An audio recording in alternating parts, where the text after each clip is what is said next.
Well, I think that you could say the fact that they need to sing it means that they've begun to, the fact that it has to come externally means that Orestes doesn't feel as though he's doing it to himself. He feels as though it's coming from the outside. The interesting thing, I mean, so many people have seen this. Nietzsche saw this big difference between what he calls Apollonian art and Dionysian art, is that Dionysian art is akin to music. And if you think about the difference between visual art and music, it's quite clear that there's a crucial distinction between the person perceiving the art and the object of art. If the painting is hanging on the wall, it can pull you in, but the thing about music is it's already in. There is no music unless it's somehow surging through you. That's why the sort of linguistic connection between musical mode, let's just say, keep it simple, major and minor modes on the one hand, and mood. Mode and mood are really just the same word.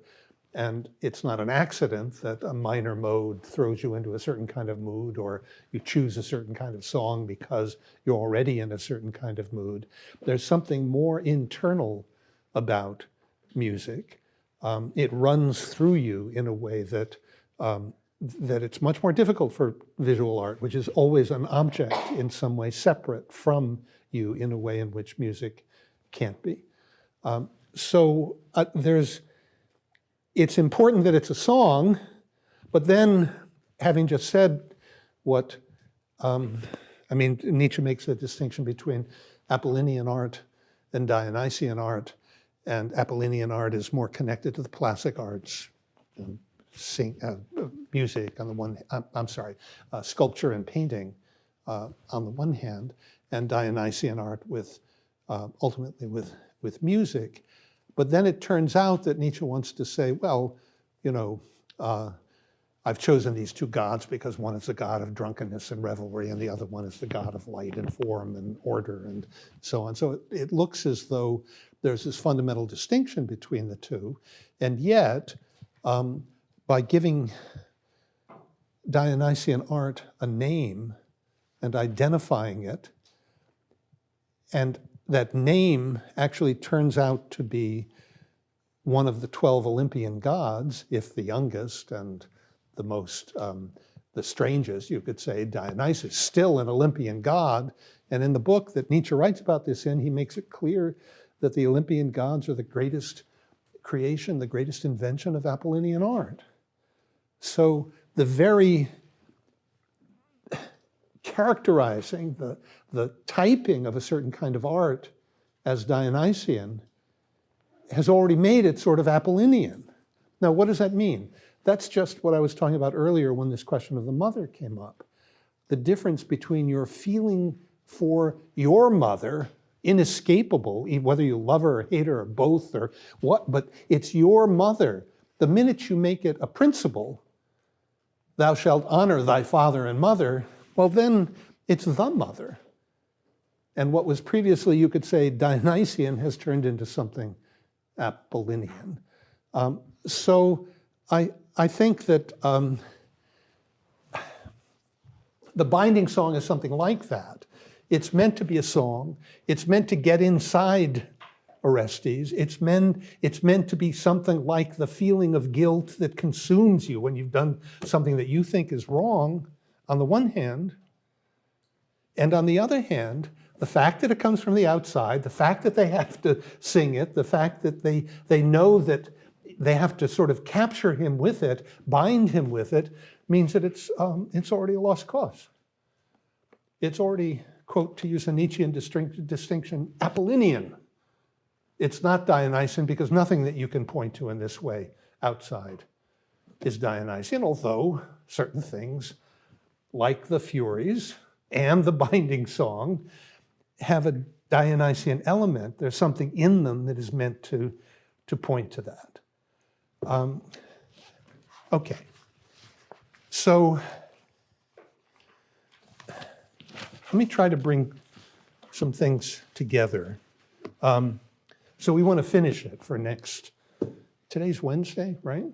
So for next Monday.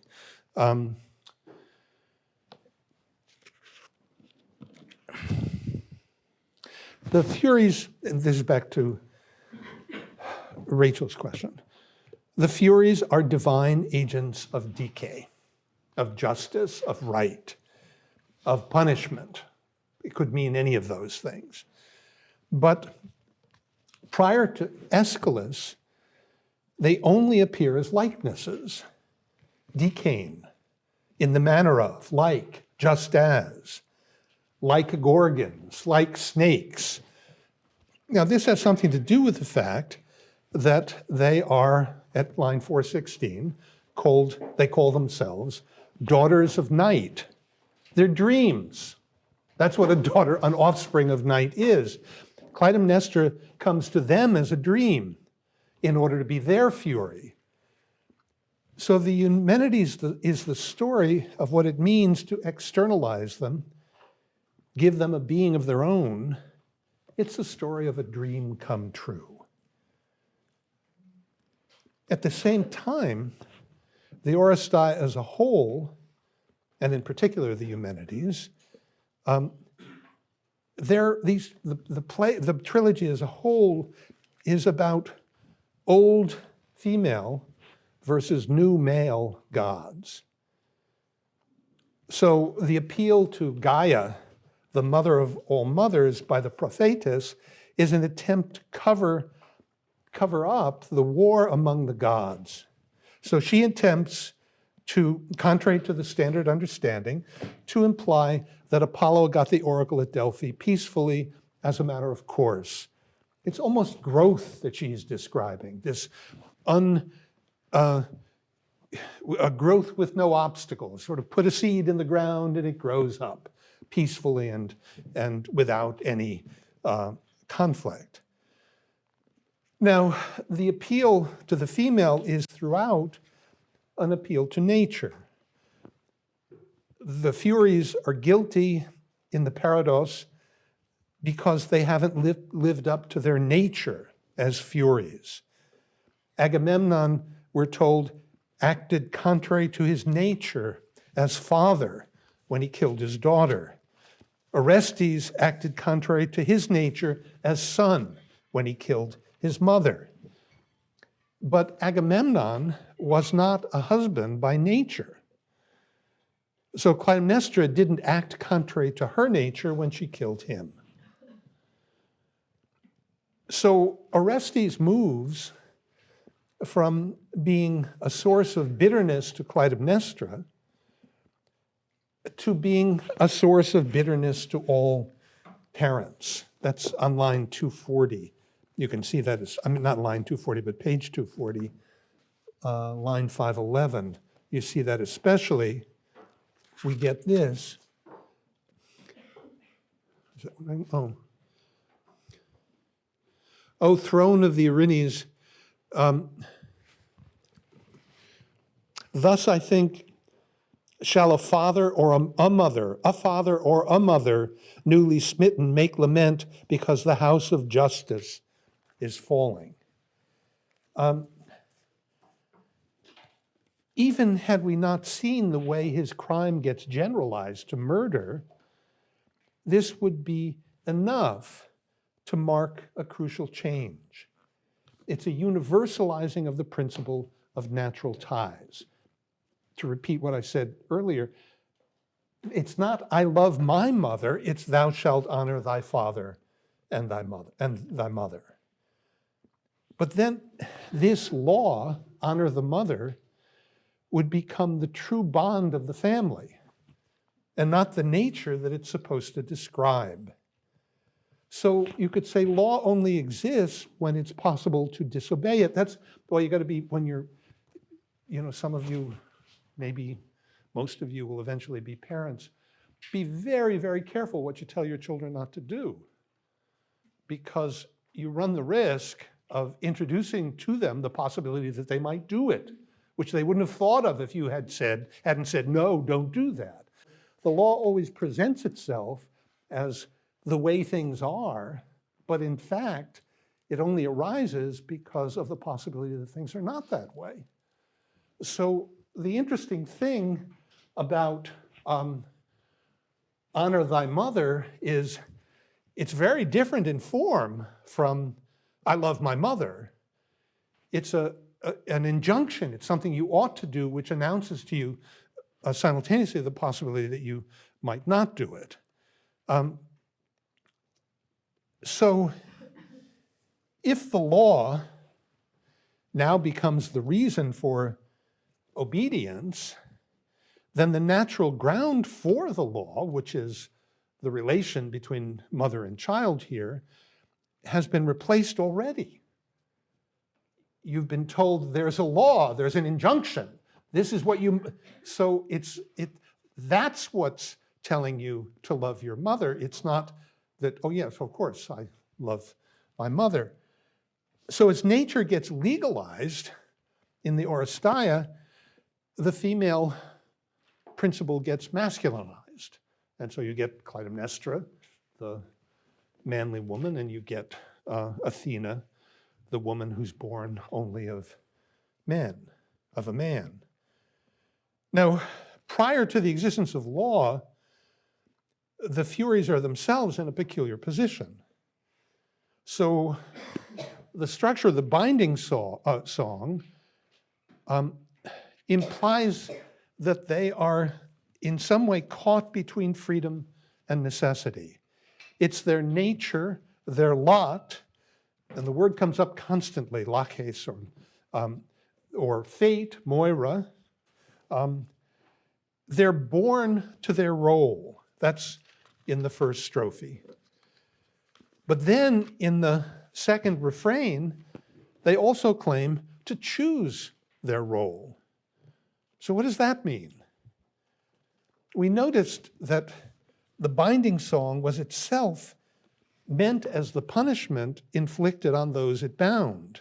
The real punishment isn't the punishment that's threatened, but the endlessly repeated threat in the form of a song.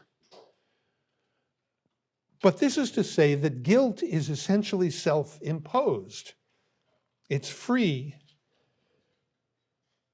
punishment according to which you do to yourself what seems necessary given your nature. You feel as though you can't escape it, but you feel as though you can't escape it. So somehow you impose it on yourself because of your understanding of your own nature. I'll put the whole thing slightly differently. The fact that Apollo says the Furies would be welcomed by barbarian people, remember back in line 185 following, and lions, line 192,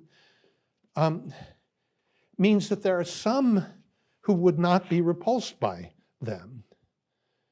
But of course, this implies they would have no power, since their power is to be repulsive.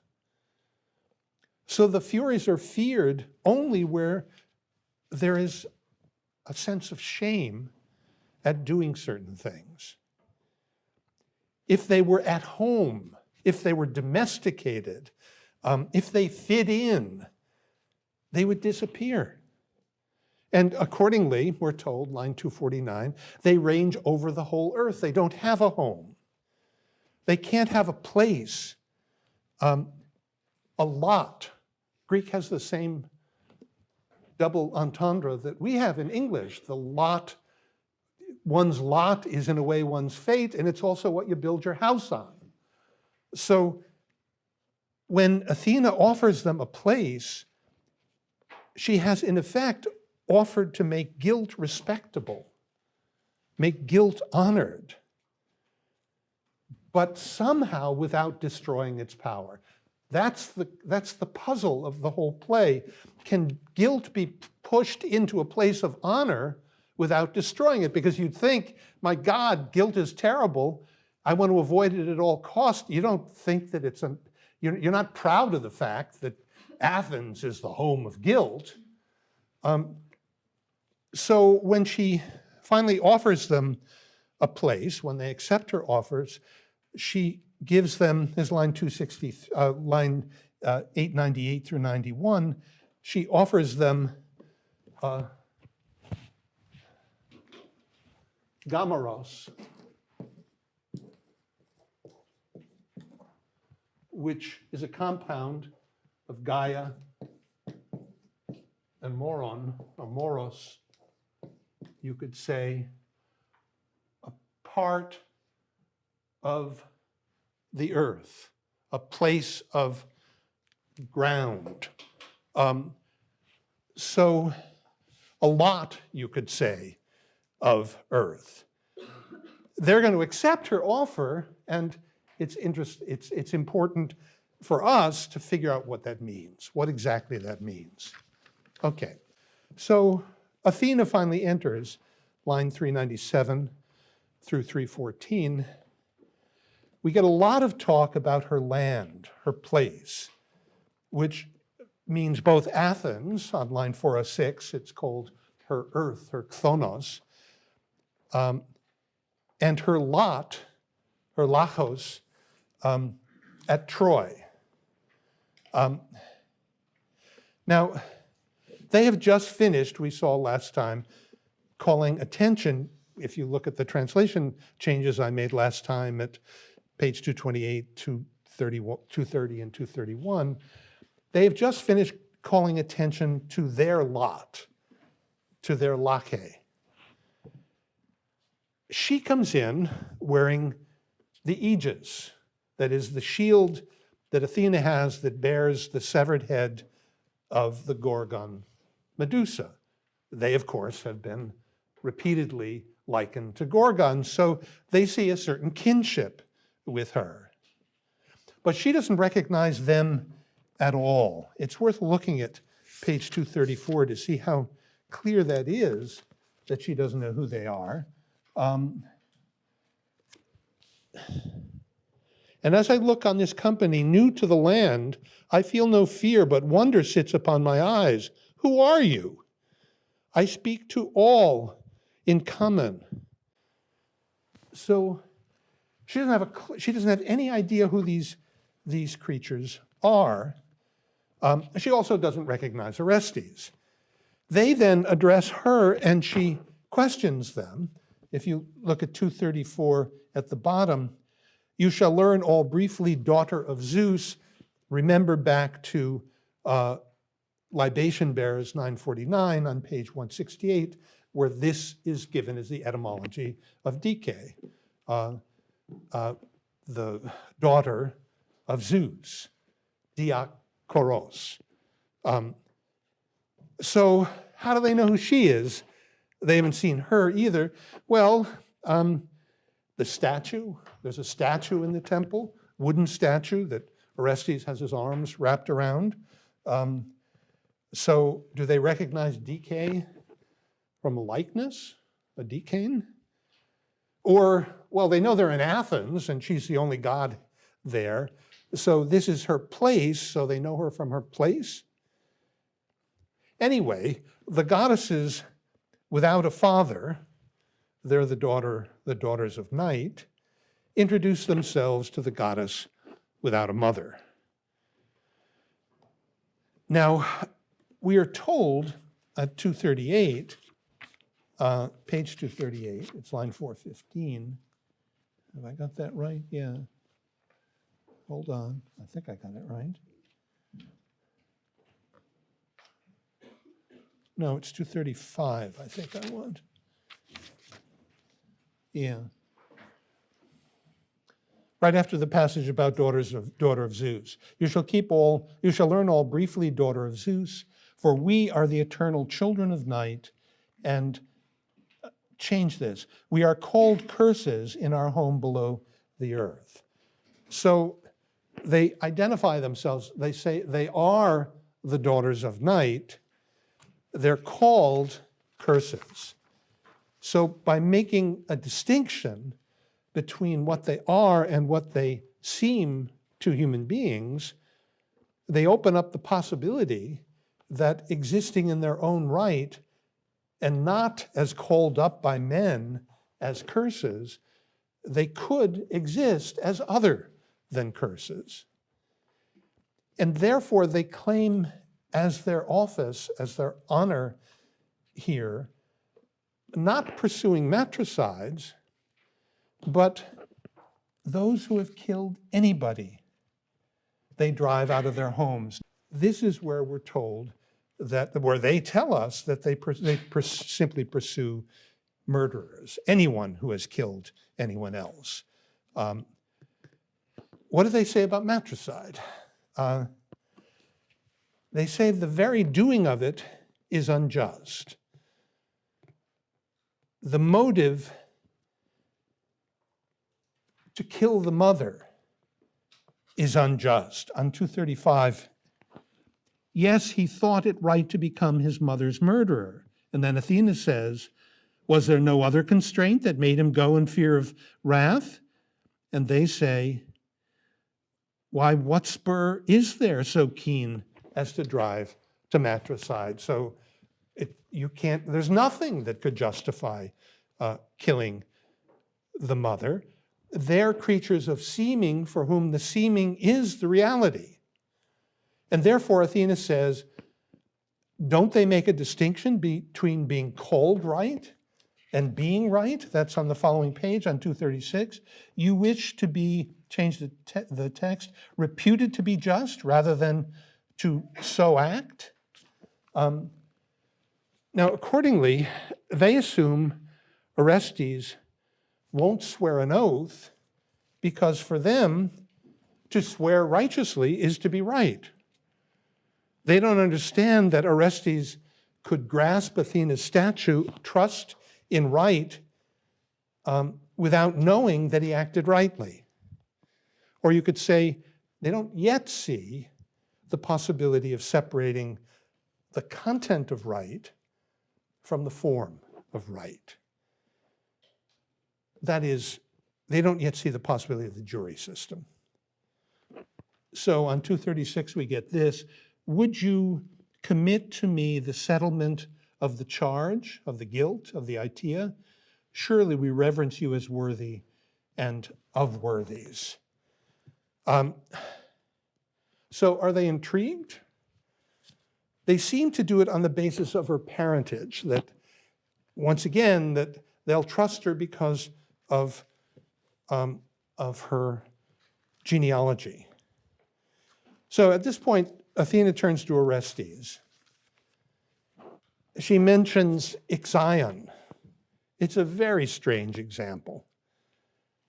Ixion killed his father-in-law, the father of his wife, Dia, the accusative for Zeus, if it makes a difference.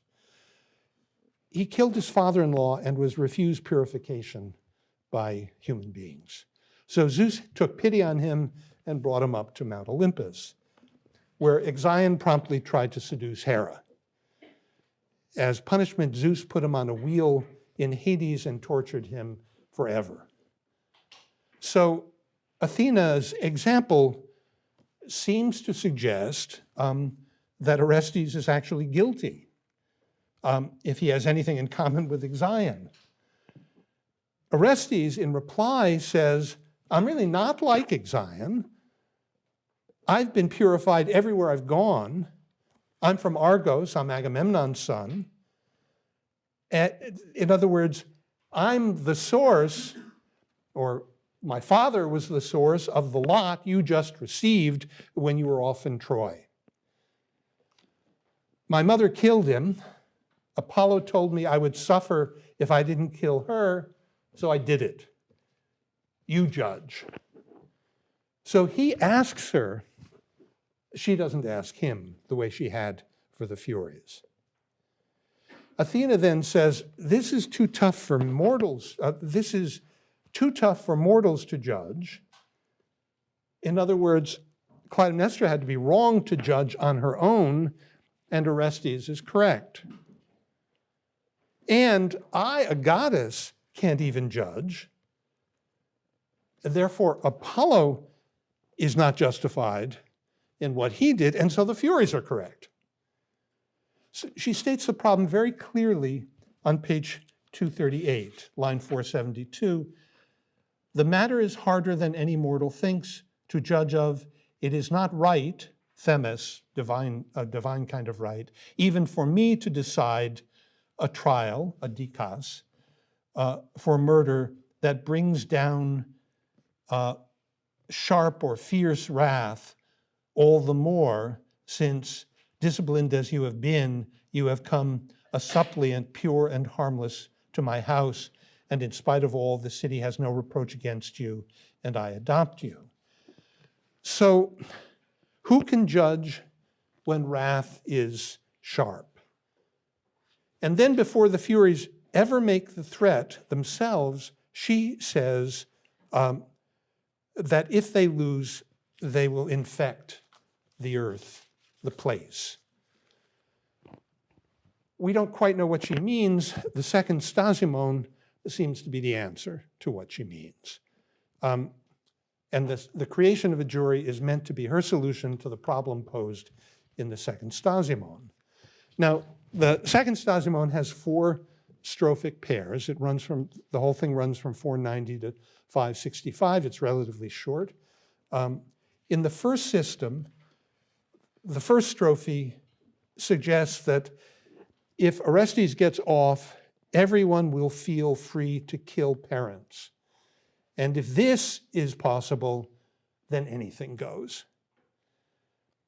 The antistrophe says the real curse will be that when no one fears us, when there's no guilt, everyone will always fear everybody else.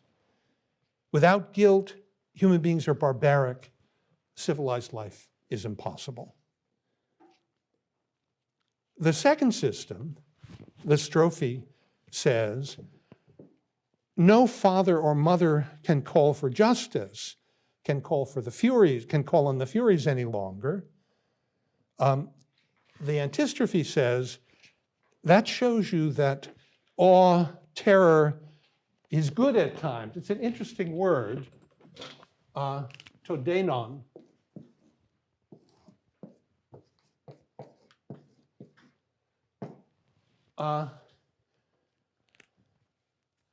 It'll be crucial when we get to Antigone. So it's an odd word because in one way it means what's awful, what's awesome, what's uncanny, you could say. And in another way, it can mean clever, artful, canny. So it's a word that means both canny on the one hand and uncanny on the other, somehow combined in a way that's not supposed to be utterly unintelligible. We'll come back to this, but for now, they seem to be using it primarily in the sense of terrifying, awful, uncanny. And yet, it turns out that they're making a case for the terrifying, the awful, the uncanny being good.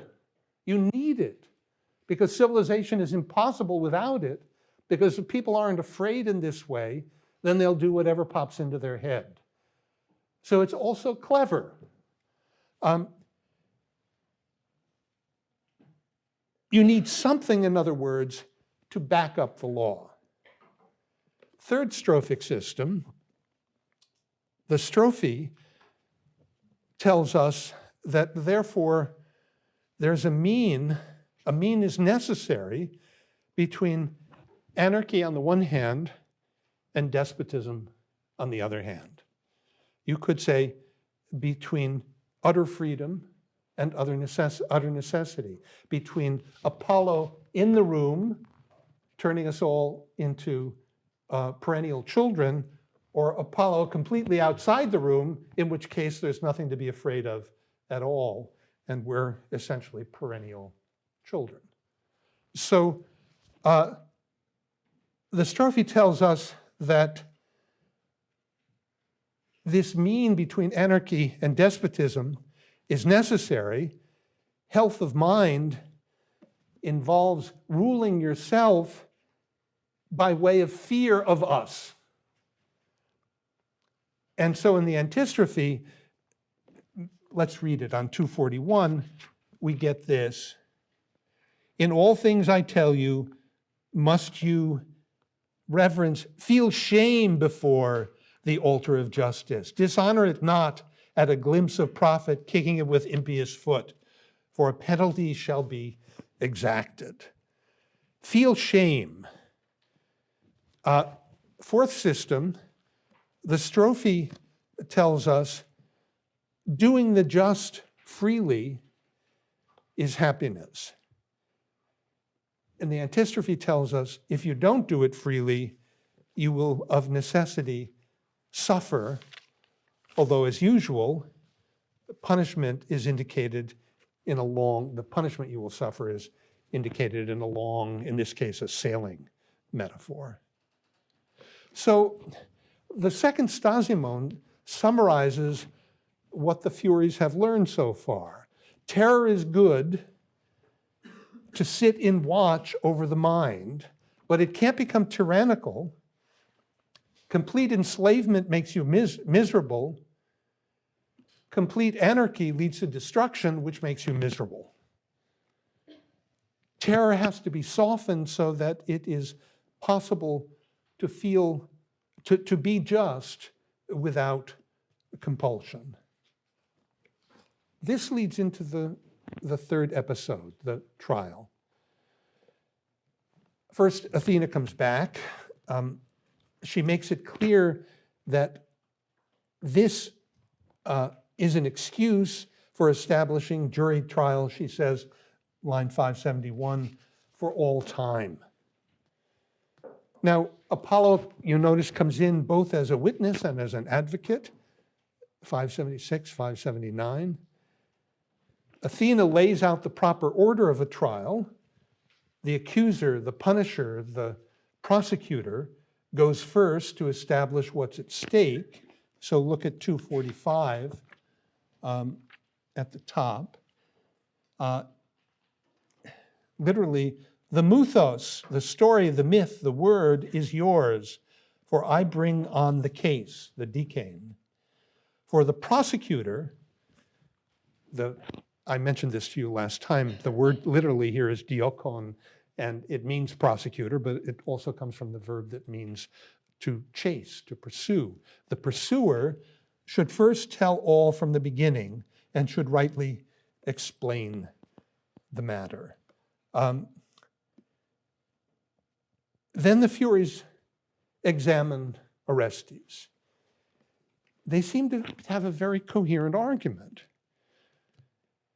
You, Orestes, and she, Clytemnestra, both killed, but she's paid for it and you haven't. And you killed someone of your own blood, literally a same blood, and she didn't. So we pursue you. Orestes then essentially gives up and turns to Apollo.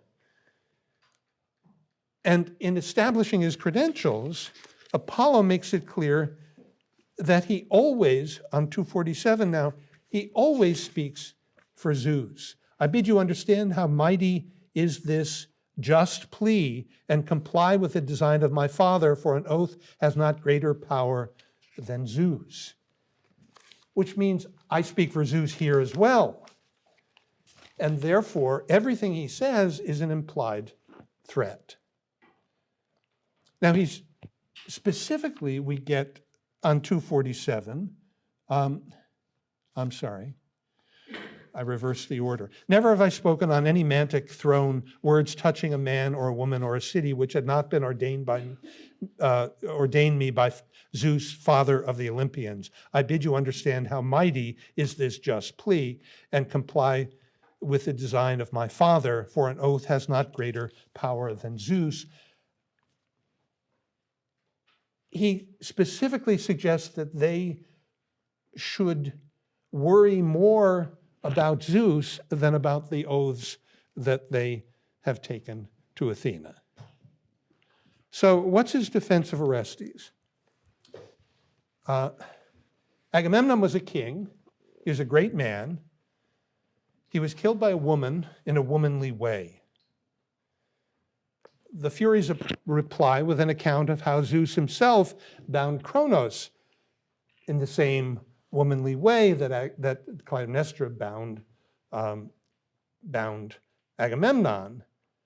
Now, Apollo then starts to ridicule them, but he remembers that, of course, Zeus didn't kill Kronos, and so changes a bit and says, but death is final for mortals and can't be undone even by Zeus. Now, this is especially interesting in Apollo's mouth. Apollo had a son, Asclepius, the god of medicine. Asclepius was killed by Zeus's thunderbolt for bringing the dead back to life.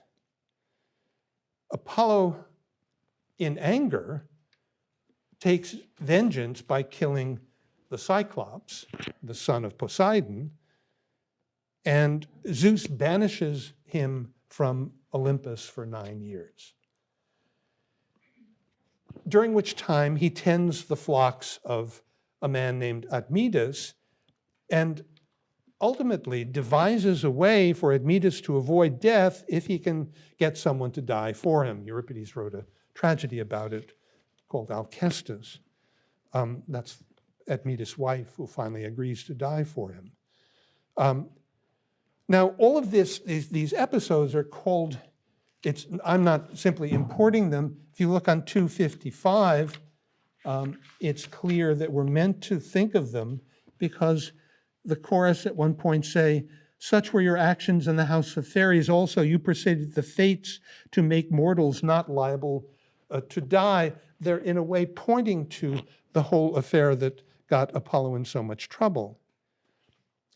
In any event, when he says death is final for mortals, the Furies reply that this is precisely why they pursue Orestes, the finality of death. He killed Clytemnestra, and there's no possible restoration of her blood, at which point Apollo's reply is interesting. So look on page 249, bottom of the page. This too I will tell you, mark the truth of what I say. She who is called the child's mother is not its begetter, but the nurse of the newly sown conception. The begetter is the male, and she is a stranger, for a stranger preserves the offspring, if no god blights its birth. And I shall offer you proof of what I say. There can be a father without a mother near at hand. Is the witness the child of Olympian Zeus? And then a lacuna. And she was not nurtured in the darkness of the womb, but is such an offspring as no goddess might bear. And for my part, Pallas, in other things, I will do all I can to make your city and your people great. And so this is the bribe. So Apollo replies by saying that the mother isn't really a parent. We wonder about who bore the daughters of the night. We're never told of a father.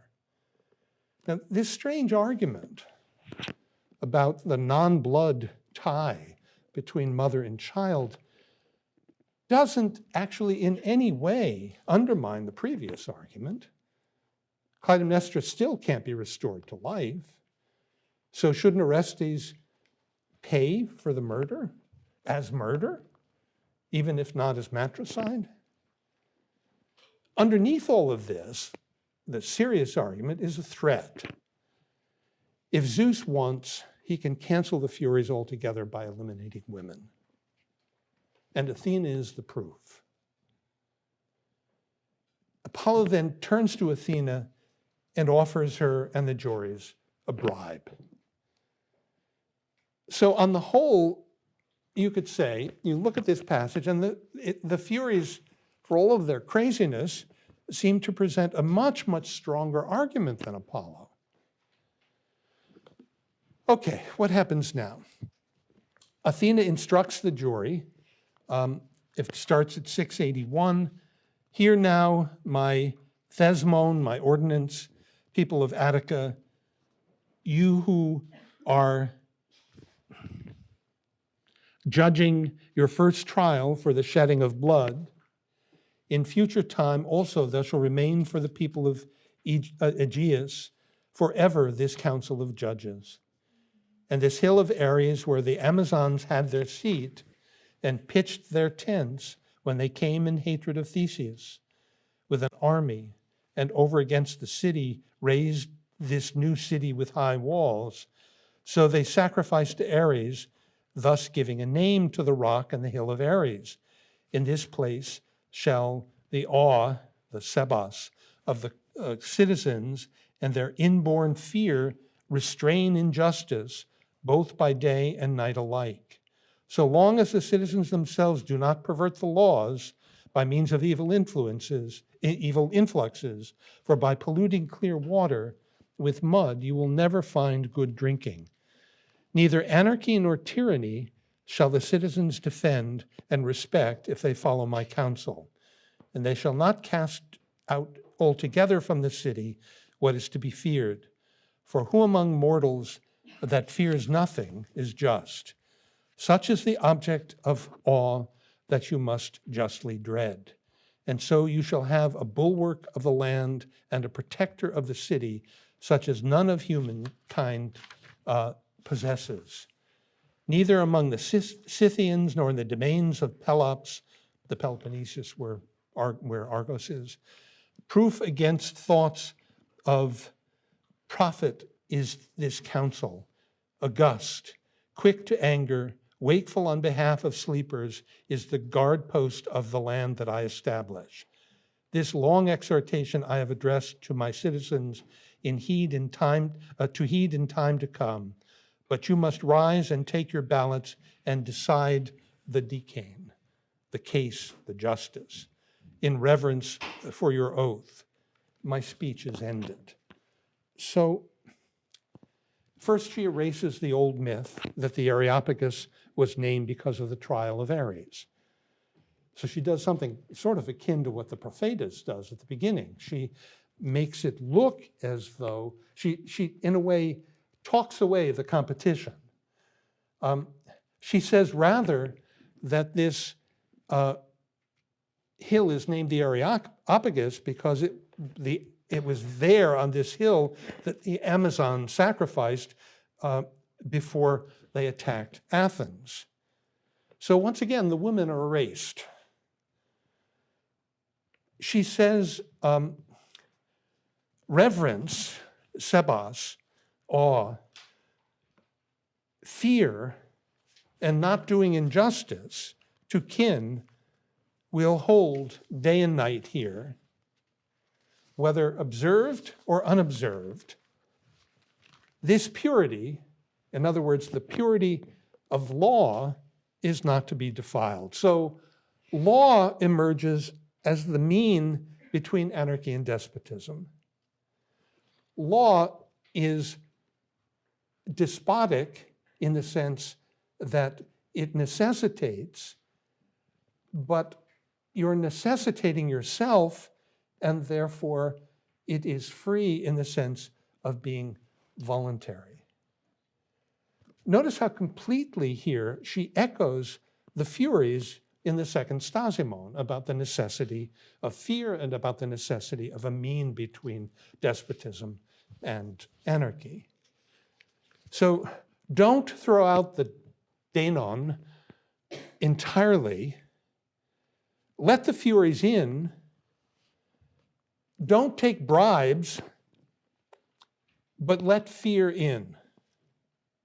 Now, the next section is crucial. We're going to come back to it next time.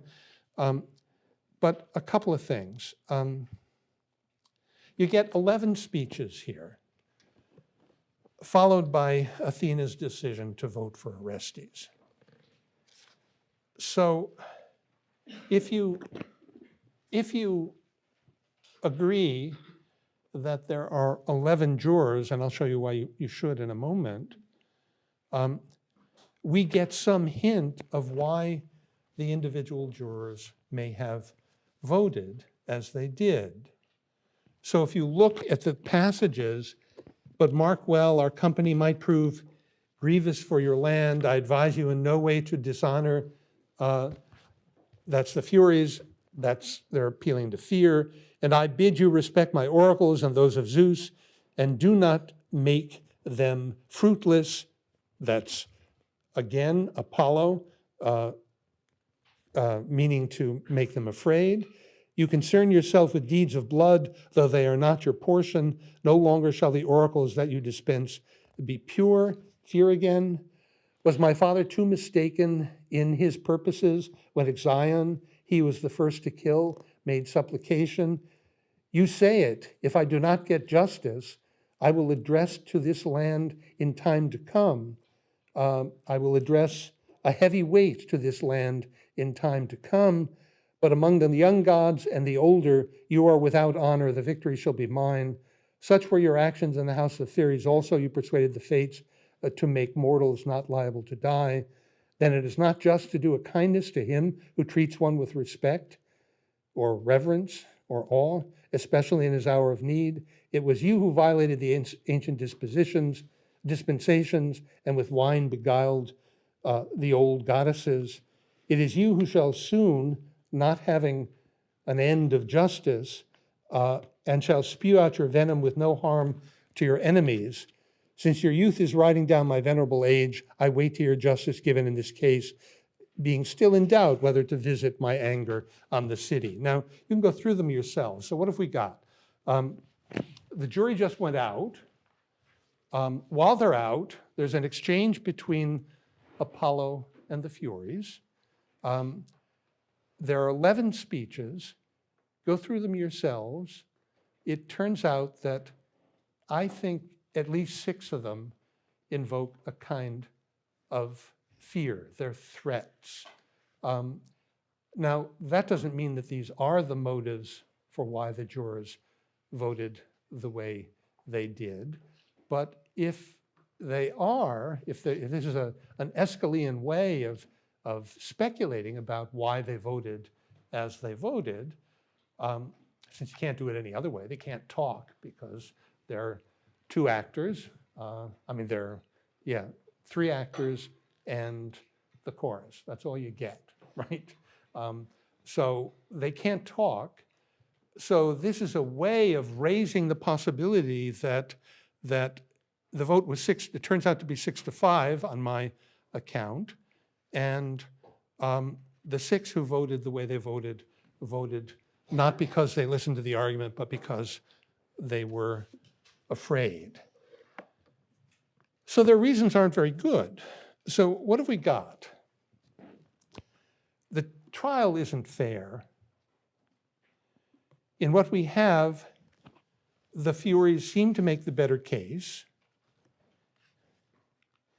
If the 11 speeches from 711 through 33 are running parallel to the jurors' motives for voting as they voted, then the last speech suggests that the Furies at least potentially support the system they have agreed to here.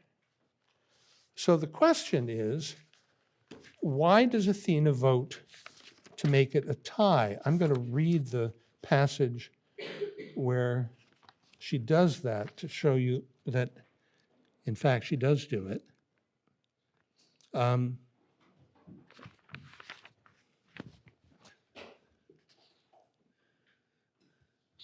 Here, it's on page 256. Before they count the votes, right after you get these 11 exchanges, Athena says, "It is now my deed, lastly, to judge justice," or to pick out justice. Same verb is used down below to describe what the jurors do. It is now my deed. She's just, they throw their pebbles in the pot, and she says after they're done, "It's now my task, my deed, last, to judge justice, and I shall give my vote to Orestes, for there's no mother who bore me, and I approve the male in all things short of accepting marriage. with all my heart, and I belong altogether to my father. Therefore, I shall not give greater weight to the moron, the fate of a woman, one who slew her husband, the watcher of the house. Orestes is the winner, even should the votes be equal. Now, what that means is Orestes is the winner, even if the votes picked out be equal, that, or the judged votes be equal. In other words, they have voted, but they haven't counted yet. Athena says, by the way, I am going to vote for Orestes. She didn't do that before they voted, so she didn't influence them by voting the way she voted. And then she says, and by the way, if it turns out to be a tie, which it could now be, since now there are 12 votes, well, previously there were only 11, if it turns out to be a tie, he's acquitted, because you need a majority of votes to claim that he did it. His innocence is presumed unless you can get the majority to vote against him. So the question is this: why is it important that the very first jury trial end evenly divided, even at the expense of allowing the weaker side to prevail? It's perfectly clear that Apollo's argument is really lousy. So is it worth it just to establish the principle that an even division means innocence? Is that the point of this whole affair? Now, I'm going to leave it there. I think, we have one more day on it. We have a bunch of questions sort of hanging, some of them old, some of them we've seen before, some are new, but that's, I think, there are two big things that will happen in the rest of, that we'll have to think about in the rest of the play. We have to ask, and we've been asking this from the beginning in different ways, if this is a play about establishing trial by jury as the best possible alternative for a system of justice, then why are we subjected to such a terrible example of a trial where it looks as though nobody thinks about what they should be thinking about in a trial? So why is that what's going on? First question. Second question, we didn't talk about much today. We'll talk about almost nothing other than that next Monday, is what does it mean that, you could see, in a way, the play could end here, more or less. Wrap it up in certain ways. But we have a lot of lines left. Where are we? Line 7-somethings, high 700s. We have another 300 lines to go before we end the play, and those 300 lines are almost exclusively concerned with the question of what it will take to get the Furies to not to take their wrath out on Athens and to actually remain in the city and take a part in this system of justice. So it looks as though we've got, what Athena knows is that the justice system that she has established by line 779 isn't any good. That it needs something else, and what it needs is the presence of the Furies, and we don't quite understand yet what that exactly means. So we need to know, we need to be asking why the trial was such a bad trial, why it was necessary for it to end in a tie. You obviously increase the possibility of that. You sort of establish the possibility of that by putting an even number of jurors on the jury. And Athena does that effectively at the end by saying, I'm throwing my pebble in as well, and it's a vote for Orestes. So you learn two things by that. Since she did publicly what they did privately, you learn that if she hadn't done that, he would have been convicted. And then she says the principle is that the tie always goes to the defendant. So we know we know things that we wouldn't ordinarily know in a jury trial. We know that they thought he was guilty. Because of the threats, despite the threats, who knows? But in the end, the human jury found him guilty. We know that. And we know that Athena forced it to be a situation where he got off, but he got off by the narrowest of possible margins. So why is that important? Number one question. Number two question, what does it mean that having done what she did, establishing this system, she now makes it clear that everything's going to fall apart unless she can convince them to make their home permanently in Athens, namely take up a place which everything we've talked about makes it look as though they can't do and be what they are. To turn the Furies into Eumenides means what? To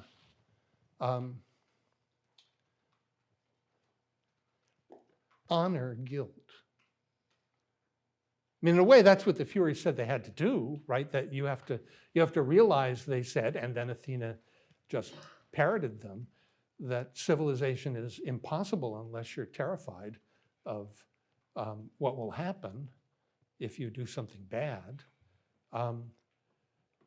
but not so terrified that you feel as though you're being enslaved. You have to in some way terrify yourself without a situation in which you terrify yourself. You see how, I'm going to stop now really, but you see how, remember last time I told you we did the shaking hands example, and I remarked to you how Greek tragedy has as its goal to re-barbarize us in thought so that we can think back to what gave rise to these original institutions and somehow reinvigorate them, because we don't just treat them as though they're passing things that we happen to follow. Well, in a certain way, what these goddesses have been screaming at us for the last couple of hundred lines is, we know you don't like to be afraid, you don't like to feel uneasy, you don't like to feel guilt, but you're lesser beings if you don't. You think you just want to be happy, and you think that everybody could live together and be nice, and so on and so forth. And it looks as though they're telling us, not only is that impossible, it's not good. There's something about it that diminishes you. In a certain way, I suppose you could say, the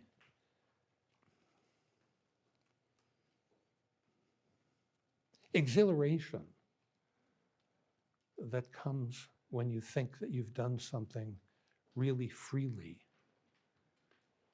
exhilaration in your own freedom, that doesn't actually happen in a world where everything is perfectly easy and comes without taxing you and without fear and without, I hate to use this expression because I will call down the wrath of heaven for using it, but you need to think really seriously about safe spaces and whether safety is everything it's cracked up to be, because that's what they've been screaming at, right, for the entirety of the play.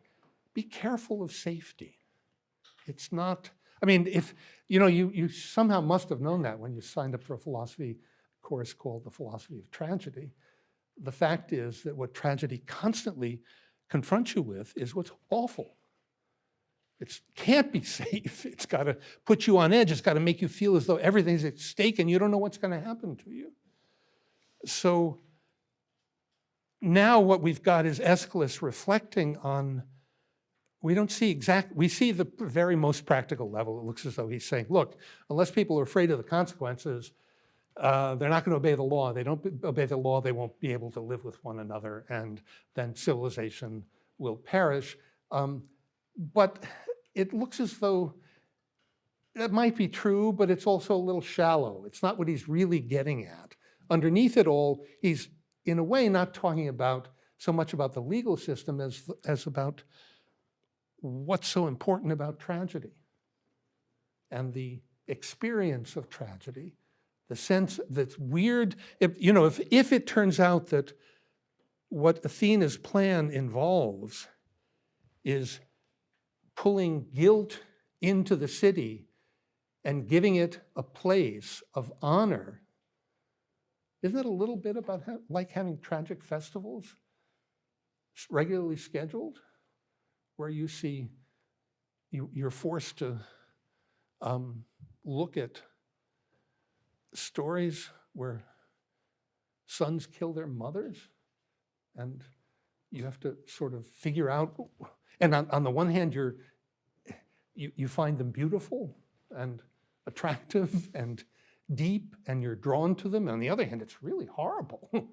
It's really horrible. It is Denos, awful, and also Denos clever. Putting these things together, that's somehow what tragedy does to us, what it's all about. And Aeschylus is defending it. He wants you to see that's really good. That's in a way the good thing for human beings. Now, that doesn't mean it's true, but by now we ought to know how serious he is. We know that it's not to be simply dismissed either. So we need to look very carefully at the end of the play and try to figure out what it means that these awful things that everyone avoids and thinks of as horrible are to be given a permanent place within civilization, a place of honor. We need to figure out what that means.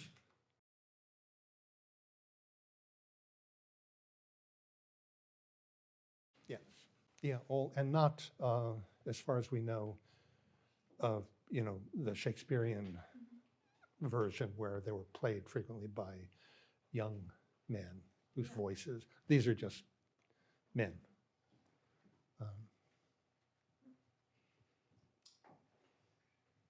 There's even some question, although we have conflicting sources. Some suggest, so that, these tragedies were played before audiences of about 30,000.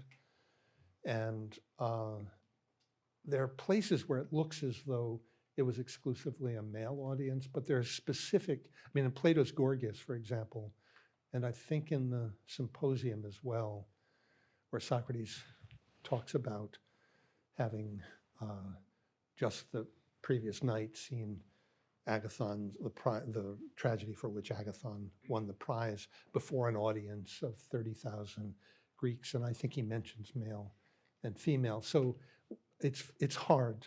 I think that the brunt of the evidence is that women did go to tragedies, but there's some disagreement about it. It's remarkable what we don't know.